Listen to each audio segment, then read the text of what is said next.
Good afternoon, everyone. Let me start by speaking again about what's happening in Minnesota, but really all across the country.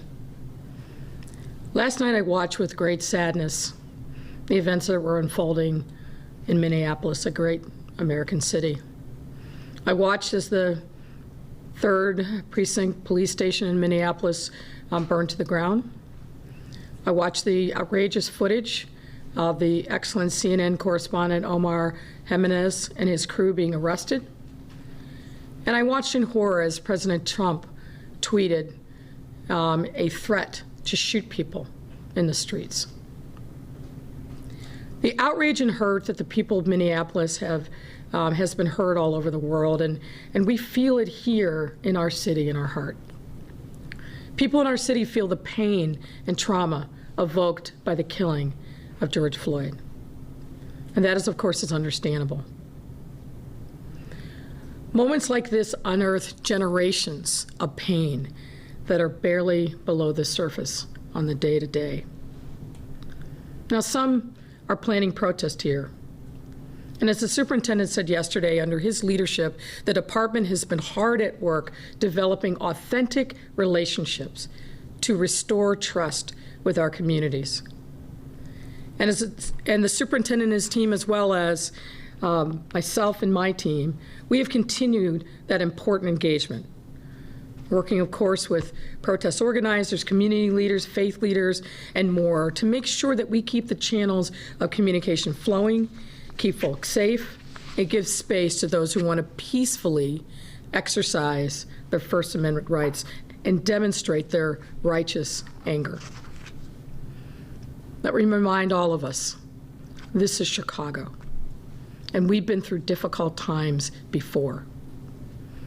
We haven't forgotten the days following the release of the video showing the murder of Laquan McDonald, and following the deaths of too many other names, both before that time and after, that we can now recite as a painful mantra. Chicago is known for its legacy of spearheading bold yet peaceful protest movements. We must also have all necessary plans in place to keep things safe, to protect people, property, and lives, and above all, to remind people that we are protesting amid a viral outbreak. Now, what I'm next going to say, I recognize the irony of. But folks, please march, exercise your rights, but wear face coverings. Bring hand sanitizers. Ensure distance between one another, even as you're marching. If you feel sick, please stay home. And remember that you could also be COVID positive and be asymptomatic. Now, it's impossible for me as a Black woman who has been the target of blatant racism over the course of my life not to take the killing of George Floyd personally. Watching that poor man beg for his life and for the ability to breathe, and then watching the life leave him there on the streets, I felt angry, I felt sickened, and a range of other emotions all at once. Being Black in America should not be a death sentence. We should not fear for the lives of our loved ones, and mothers shouldn't fear when their young men and women go out into the world that they're going to get that fateful call. And let me say one other thing. Donald Trump's comment last night was profoundly dangerous. And we must stand in firm solidarity and say this is totally unacceptable, no matter who is the speaker. And folks, we see the game he's playing because it's so transparent and he's not very good at it. He wants to show failures on the part of Democratic local leaders to throw red meat to his base.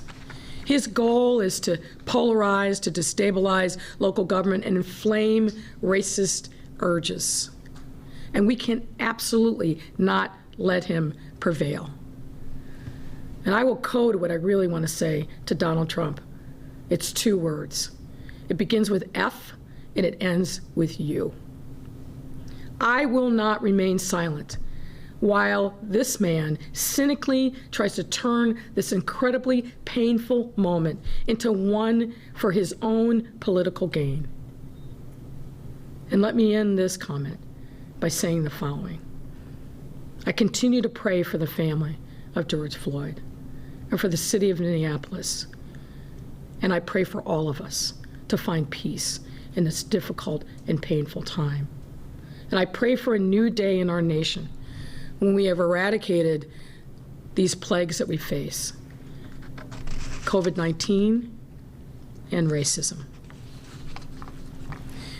Now, let me turn to the reason that we are here today. First, let me acknowledge Alderman Riley, who has been a tremendous support and leader on a range of issues, and particularly as we think about how we reopen safely and support our businesses at the same time. That too can be said of Illinois Restaurant Association President Sam Toya, who is here with us again, and Blanca Soto, Executive Director of the Little Village Chamber of Commerce, Stephanie Hart, who is going to kill me with her sweets that are so unbelievably good, the owner of Brown Sugar Bakery, which is part of our 75th Street corridor, and Department of Business Affairs and Consumer Protections Commissioner Rosa Escareno, who's a true public servant, Department of Transportation Commissioner Gia Biaggi, who's brought an important and fresh perspective to all things transportation, and of course to Dr. Allison Arwady, who's here with us. Since the COVID-19 crisis reached our city, we have made sure to be deliberate and intentional in every decision we've made. And that continues still as we take our first steps into phase 3 of our reopening process. For us to be successful, for you to be successful as a city and resident of the city, we all must be smart and act in a thoughtful way that's mutually supportive and respectful of the needs of our public health and our city's economy.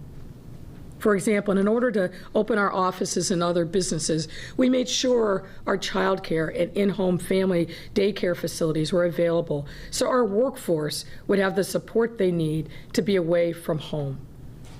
It is in that same spirit that we are announcing our new Open Streets program.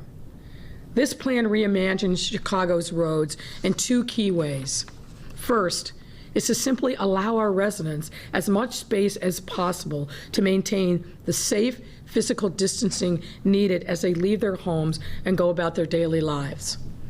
We all know how hard it is on busy sidewalks, and this simply makes this effort easier. Greater details about which streets will be used for that purpose will be coming in the next days as Commissioner Biaggi and her team continue engaging with key stakeholders, elected officials, and most importantly, community members throughout Chicago. This administration believes in conversation, collaboration, and we would see nothing less in announcing this new initiative. Now, the second aspect of our Open Streets transformation program is to help our small businesses, particularly our neighborhood restaurants, have the extra space that they need to safely welcome their customers and get their operations back on track as quickly and safely as possible. What this means is that in the coming week, 6 pilot roads will be closed, and our restaurants will be allowed to move tables and chairs into streets, parking lots to accommodate their guests. These pilot streets will be located in key corridors across our city to provide much needed relief to businesses of all size, all of which were selected based on location, proximity to local businesses and residents, and evaluation of the impact on traffic.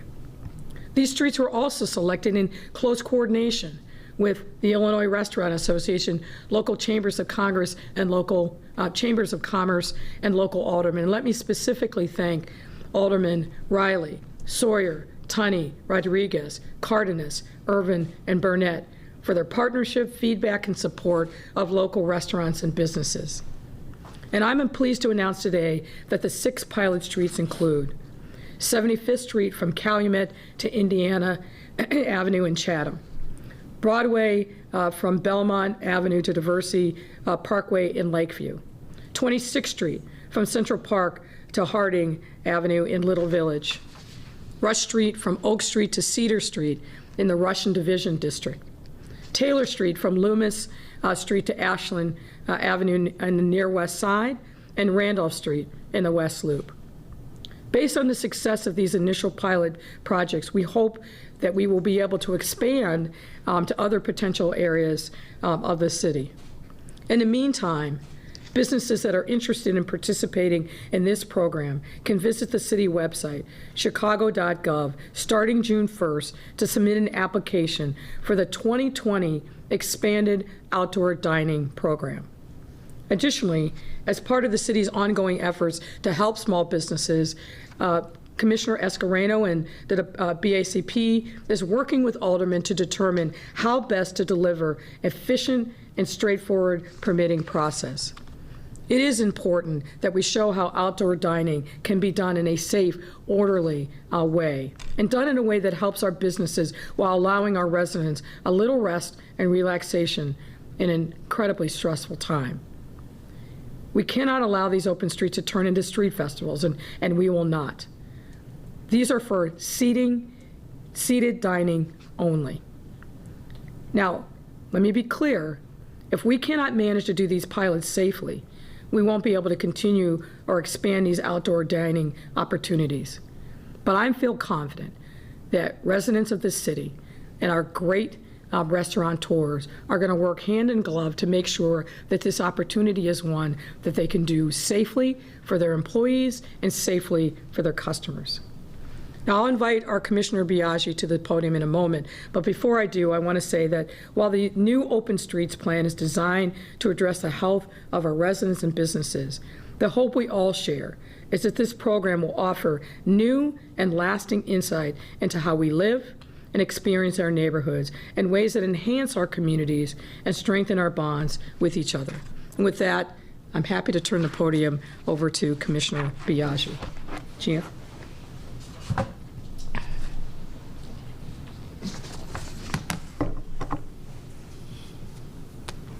Well, thank you, Mayor. So I'm excited to be here today with Mayor Lightfoot to introduce Our Streets, which is a program to create a little more shared and safe space in our communities that makes it easier to maintain social distancing while outside, gives Chicagoans a safe and healthy way to reach their jobs and services, and helps restart critical parts of our economy, like our restaurant industry. So with 4,000 miles of streets, that's 4,000 miles of opportunity to help both our residents and our businesses that have faced unprecedented challenges from COVID-19. Today, we're announcing 2 initiatives in the Our Streets program, and these will be essential parts of our city's reopening framework. So 1, expanded outdoor dining and shared streets. So working closely with our fellow city departments, like BACP, as well as with the Illinois Restaurant Association, aldermen, and many more, we're pleased to announce what will be make dining possible on streets in key commercial corridors, as the mayor said, across the city. So as the mayor said, on Monday, June 1st, the 2020 Expanded Outdoor Dining Permit application will be available online for chambers of commerce, SSAs, business associations, and restaurants in groups of 3 to apply for temporary use of streets for outdoor dining. Call it our Make Way for Diners program. Informational sessions and additional details will be made available over the coming days. There'll be online info sessions, a lot of details coming out in the next couple of days. And we're committed to really making this work. But as the mayor said, these are pilot projects, so we need everyone to help make it work along with us. In addition to expanded outdoor dining, we're launching a Shared Streets initiative.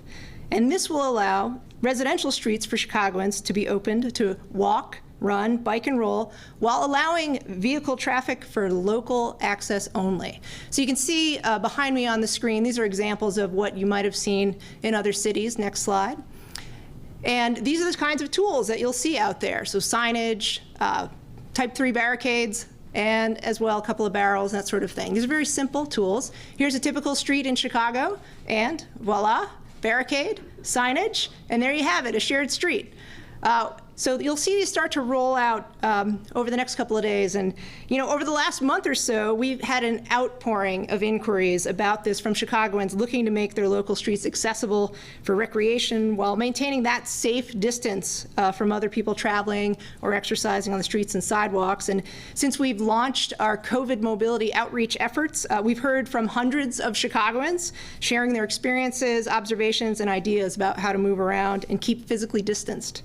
But we've not heard from everyone, and we want to hear from you.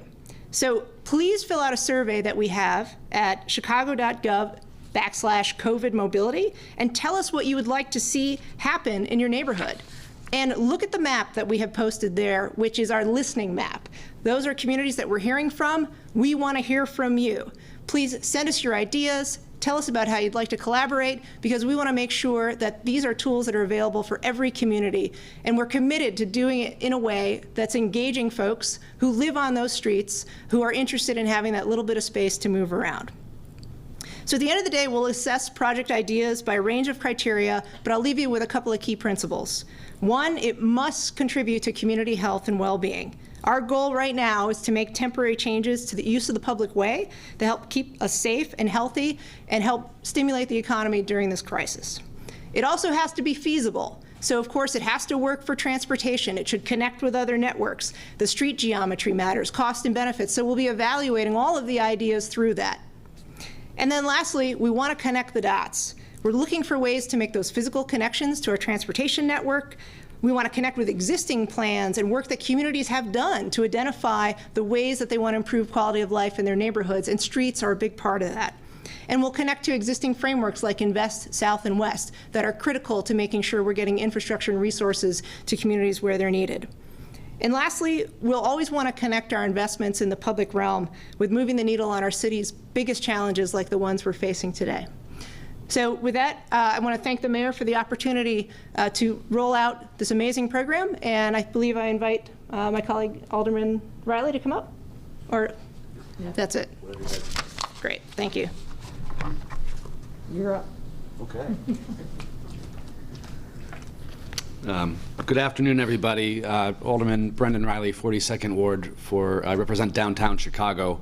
I want to thank Mayor Lightfoot for listening very carefully to the restaurant industry over the last several weeks. They've had a very sympathetic ear in Mayor Lightfoot. And I'm very excited about this pilot program.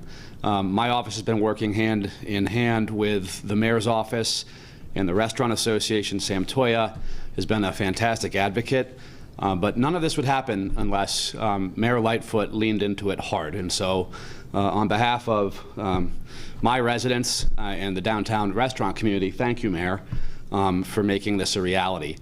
Obviously, it's a pilot program. Adjustments will have to be made as we go, and that's the good part of it. There is no right or wrong solution. We're going to work with the restaurateurs and see how it works as we evolve. But I know that the mayor has a goal of getting restaurateurs open at a limited capacity indoors. This is the important first step to prove that we can operate restaurants in a safe and responsible way. So again, I'm here to thank Mayor Lightfoot for supporting the business community. We've had folks closed for far too long. There are tens of thousands of employees in the restaurant industry in Chicago who need to provide for their families. And I think this is an excellent first step to restart a big part of the city's economic engine. So thank you very much, Mayor. Thank you, Commissioner Biaggi. I look forward to working with both of you to ensure safe dining, but also shared streets to people so people can exercise in a safe and responsible way. Thank you.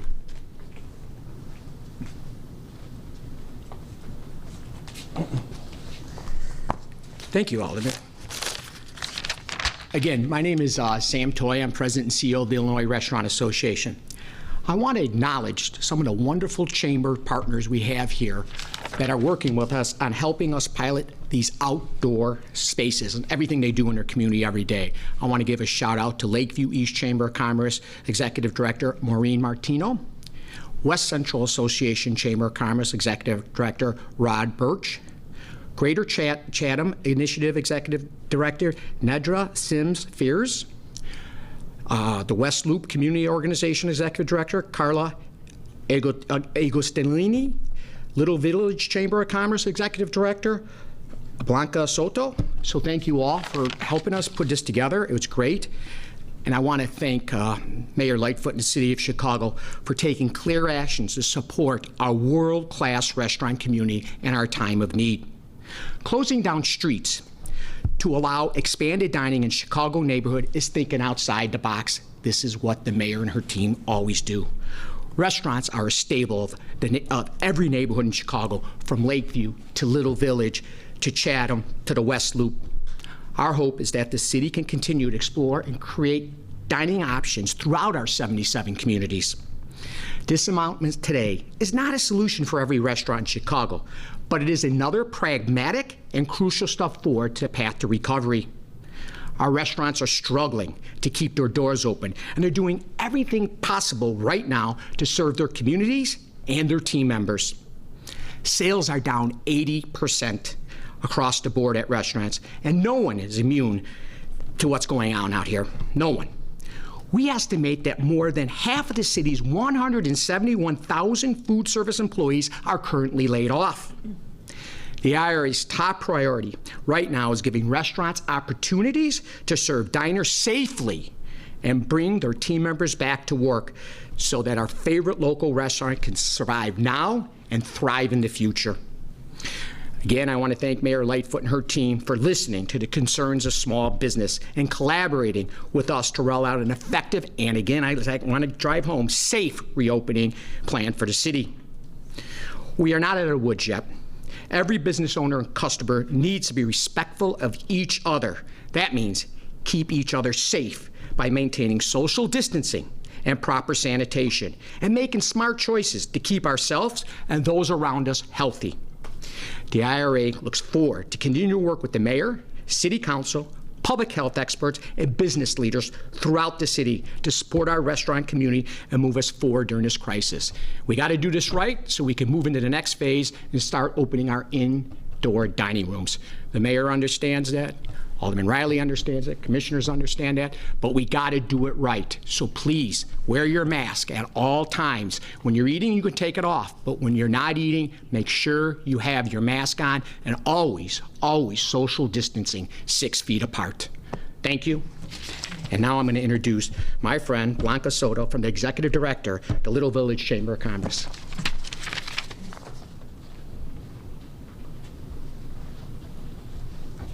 Thank you, Sam. Good afternoon. My name is Blanca Soto. I represent the Little Village community as the Executive Director of the Little Village 26th Street Area Chamber of Commerce. I would like to start by thanking the Mayor Lori Lightfoot for the opportunity to speak here today. Thank you, Mayor. Little Village, often called Mexico of the Midwest, La Villita, or La Calle 26, has a very unique cultural identity and a vibrant business corridor, which reportedly is known to generate more revenue than any other corridor in the city next to Michigan Avenue. But the COVID pandemic has impacted our business community just like all the corridors throughout the city. Businesses are closing, people are losing their jobs, and local economy is suffering. But we have hope. The mayor's plan to allow the street closing for restaurants to increase their outdoor seating capacity is an innovative solution to address the safety concerns and financial needs of our businesses.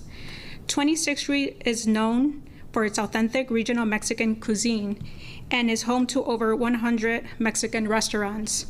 For those who have been home for the past 2 months and you're craving your favorite Mexican dish, I invite you to La Villita and enjoy a taste of Mexico. Again, thank you, Mayor Lori Lightfoot, for including the Little Village 26th Street business corridor in the new outdoor dining pilot. I would now like to introduce Stephanie Hart from Brown Sugar Bakery. Thank you.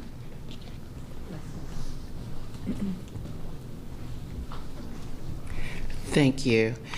I'd like to start by saying thank you to God for favor, and thank you for letting me be here through this pandemic. And thank you to the mayor who has been supportive and the other departments that have been supportive of small business during this time. It has been challenging. Every restaurant has been challenged by this, but at the same time it's been challenging, we've also had the opportunity to get better, to learn new and innovative tactics to be able to service our customers, and our community has come together, both outside neighborhoods and inside our neighborhoods. We're better friends, we're closer, we're more communicative. I'd just like to quickly say that one of the bright sides of COVID for me was that my employees, while we were completely shut down, got together and offered me money to open back up. This touched my heart in such a way that people did not expect. People thought that folks would want to stay home, but they did not. They wanted to get back to work, and they were willing to put their money where their mouths are. With that being said, I am so excited to be part of solutions, and I'm so excited that this program is coming to 75th Street. 75th Street on the south side of Chicago is home to many, many minority businesses that have been in business for years, a lot longer than me. Lim's Barbecue, Soul Vegetarian, Mabe's Deli, Five Loaves Diner. And this is needed. It is a time for us to start giving hope to our community. I am so excited to see tables outside, which will give people, it's not perfect, there are no perfect solutions, but it is us getting the opportunity to move forward. I'm not trying to kill the mayor. I appreciate that she likes my cake, though. And overall, I think that this program for me kind of represents what I decided to wear today really quick, one of the t-shirt places in my neighborhood. The slogan for Brown Sugar Bakery is "Life is sweet, but life is getting sweeter." I appreciate this opportunity.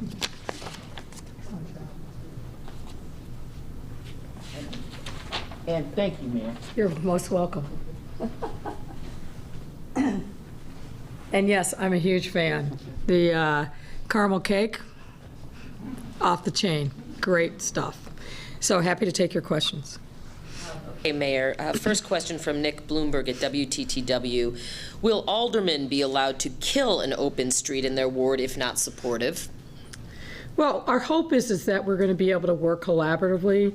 I know that there are some aldermen who have a lot of questions about the open streets, but from everything that we've done, we try to work very collaboratively with all stakeholders, of course, local aldermen. So it's our hope that if we see a circumstance where the community really wants something, that we'll be able to work through any concerns that local aldermen have. And then a second question from Nick. You've been soliciting input from communities, but have you been doing active outreach too? Oh, of course. That's what soliciting input means. Of course, we've used a lot of different means to do that, but yes, we've been meeting, of course, with industry groups. We've been meeting with local stakeholders, and then we have been soliciting and providing opportunities for individual residents also to inform the decisions that are being made. A couple questions from Kelly Bauer at Block Club on this. Will bars be able to reopen outdoor seating and patios during phase 3? And if not, why are they being treated differently in that regard than restaurants? If bars have food service, then they will be able to open up right away. If the bars is just simply a bar and no food, obviously the new state law, which allows for the sale of cocktails, will be available to them, but bars aren't the same as restaurants. People, as we all know, lose their inhibitions when they're drinking. And it's more difficult, I think, for them to follow the social distancing guidance. So there will be a point where bars will be able to, that are purely bars and no food service, will be able to open up and on a larger scale than currently what the state law allows. But right now, in this very first step into phase 3, they will remain closed. And another question from Kelly. How is the city fast-tracking permits for restaurants so they can do outdoor dining? Commissioner Escareno can address this more effectively than I can, but we are trying to do everything that we can to get these permits up and out the door as quickly as possible. I'll let her give the details, but we're very focused on speed here. We don't want bureaucracy to be an impediment to restaurants being able to take advantage of this opportunity. Commissioner? Thank you. Rosa Escareño, Commissioner of Business Affairs and Consumer Protection.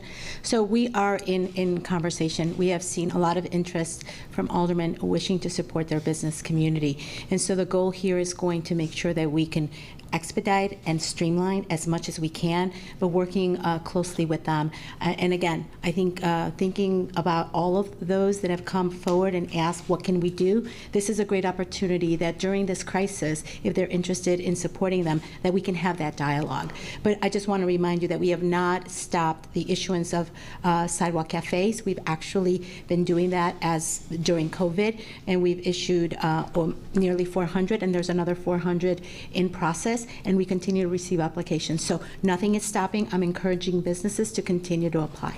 Can I ask a follow-up? If, let's say, a restaurant or a business applies today, do you have a timetable for how long that permit process might take? And I'm sorry if you mentioned that and I missed it. No. So an application today has to be reviewed by the local alderman. Then we receive it. If we receive it, within a couple of days, we receive it, we introduce it to committee, and that could be it could be as short as 2 weeks, but it could also be a month, depending on when the application comes in. And then it depends on how quickly then we can push it through the process.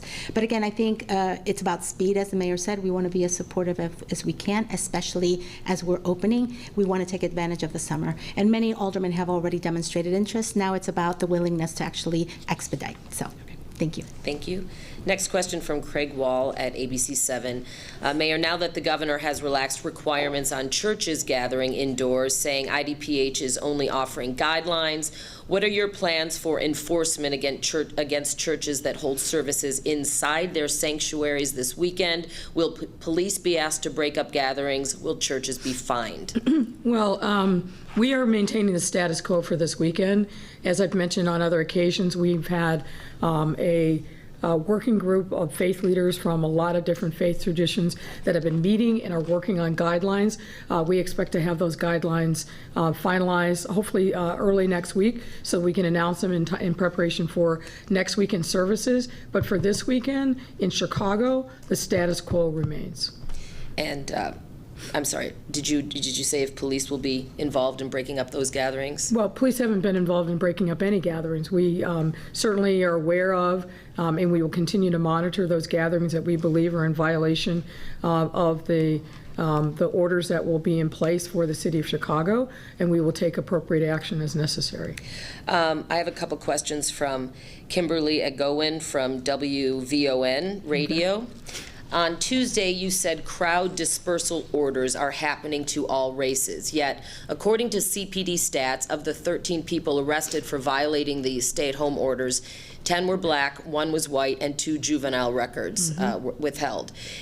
How do you reconcile these CPD records as reported by Block Club Chicago with your statement that there are no racial disparities in social distancing arrests? Well, first of all, you've got to look at the entirety of the actions by CPD. Dispersal records are one thing, and they have been happening uniformly all over the city. What she's referring to is a few isolated instances where people have really not been willing to agree, and in many instances, from my knowledge, those have happened in the West Side associated with open-air drug markets. So I'm not going to make any exceptions when someone is given a lawful order to disperse and they refuse to do so, which is rare that that's happened. When you think about literally the thousands and probably close to tens of thousands of dispersal orders that have been given, say, since March till now, we've had very few instances where people have simply refused and been belligerent, but typically that's happened in connection with some other kind of criminal activity, and the police department has appropriately stepped in and used the tools at its disposal. A second question from Kimberly. A meme is being circulated that features you looking very stern with the quote, "Why do I hear R&B and smell charcoal? Go do your census. It's been called out by several city officials as offensive and condescending in tone, and Alderman Moore has called for it to be taken down and an apology be given. Will you remove the meme, or are other race-specific memes in the works? I don't think that, I've never seen that and never heard of it, and I don't think that's emanating from us. Okay. A question from Charlie Meyerson from ChicagoPublicSquare.com. Chicago's Environmental Law and Policy Center warns of a public transit death spiral, dwindling ridership as the wealthy work from home or drive to where they need to go, and a transit system left to rely on fares from a dwindling number of more low-income citizens. How does Chicago pull out of this death spiral? Well, that's a pretty offensive characterization of people riding public transit. This is the only public transit system in the country that has remained fully operational during this virus, because we knew that essential workers needed to be able to rely upon public transportation to get to and from. I have to say I'm offended and reject the characterization of the people that have been putting their lives on the line to get to their jobs because it's necessary to feed their families. Chicago Transit Authority is not in a death spiral. That's just completely wrong. Yes, of course, ridership is down. We expect that to slowly tick up as more people come back downtown to work. But everything about that question is incredibly offensive, and I will say racist. Question from me. You had some pretty strong 2 words for the president at the beginning of your comments. This is a president who tends to engage in a back and forth when he feels he's been insulted. Are you concerned about possible fallout from those comments in regards to perhaps any additional federal help, or what might? What I'm concerned about is the President of the United States using his bully pulpit to foment violence. That's what I'm concerned about. There's no other way that you can read that tweet than fomenting, encouraging violence against residents in a city or in cities across the country who are expressing themselves and exercising their First Amendment rights. Nobody's going to sit and condone looting and violence, but to blanketly say, as the President of the United States, that you're encouraging people to be shot in the street, that's what I'm concerned about. And frankly, everyone should be concerned about that. That's not leadership. That's cowardice. That's playing to a base with the biggest dog whistle possible. Back on the original why we're here topic, I just got this in from A.D. Quigg at Cranes. Will the city be waiving licensing fees for restaurants that want to participate? What do those cost? And what's the status of conversations with the governor about indoor dining for businesses that cannot set up outside? Yes, the fees will be waived. We want to try to streamline this and bring as many of these restaurants back online as possible. The conversation with the governor is ongoing, but I think that we will get there, and I'm hopeful that very soon we'll be able to announce specific guidelines on indoor dining. From John Byrne, will the 9 p.m. liquor sale curfew stay in place after Wednesday? It will be in place as to package stores that simply are selling liquor. It will not apply to restaurants that are opening up. And a question from a colleague at CBS 2 that I'm going to paraphrase. With the opening set for Wednesday, have you, and I'm sorry if I missed it the other day, have you given additional thought to the lakefront in the 606 in terms of a timetable? We think about the lakefront every day, and we are working hard at putting together a plan where we can open it up, but do it in a way that is safe. And as soon as we have that plan available, we will certainly let the public know. I am done. Mayor, question from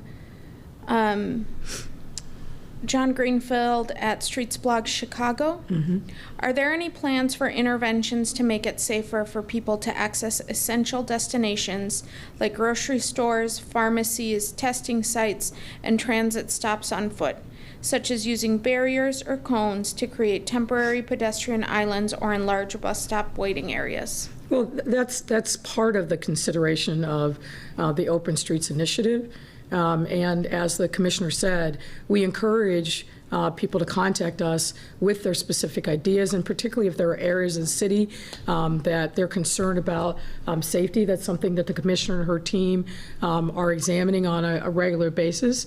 But yes, we want to make sure that all forms of mobility are supported in the city. Question from Amy Jacobson at WIND Radio. The CDC has come out with strong recommendations about swimming pools, saying COVID-19 can't survive in pools that use chlorine or in hot tubs. If there's a limit on the number of people, do you see our park district opening pools in July or August? We've had a lot of conversations about swimming pools, and the issue is not so much the water, the issue is the congregations.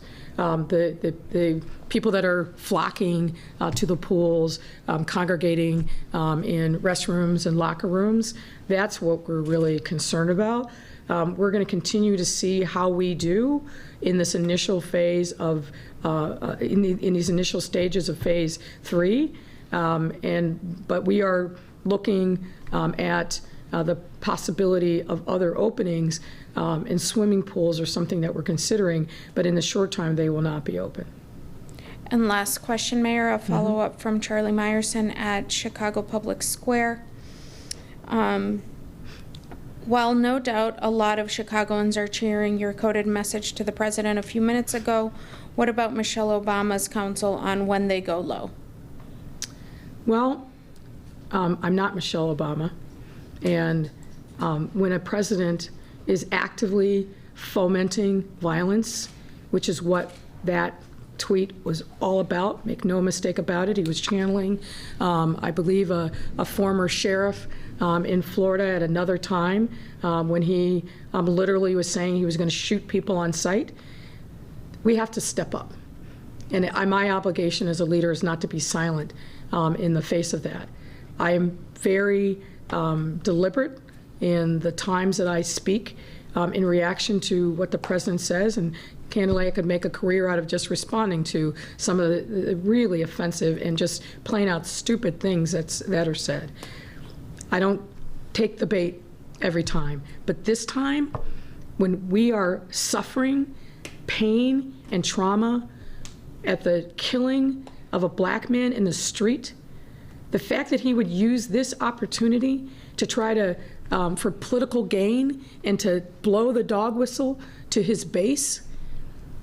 I'm a black woman and I'm a leader, and I feel an obligation to speak out when something as offensive as that is said by anyone, but particularly the president. And I make no apologies whatsoever for my word choice and the way in which I'm calling him out for what he said. It was wrong, it was offensive, and he should retract it and apologize. Thank you, Mayor. Thank you, everyone.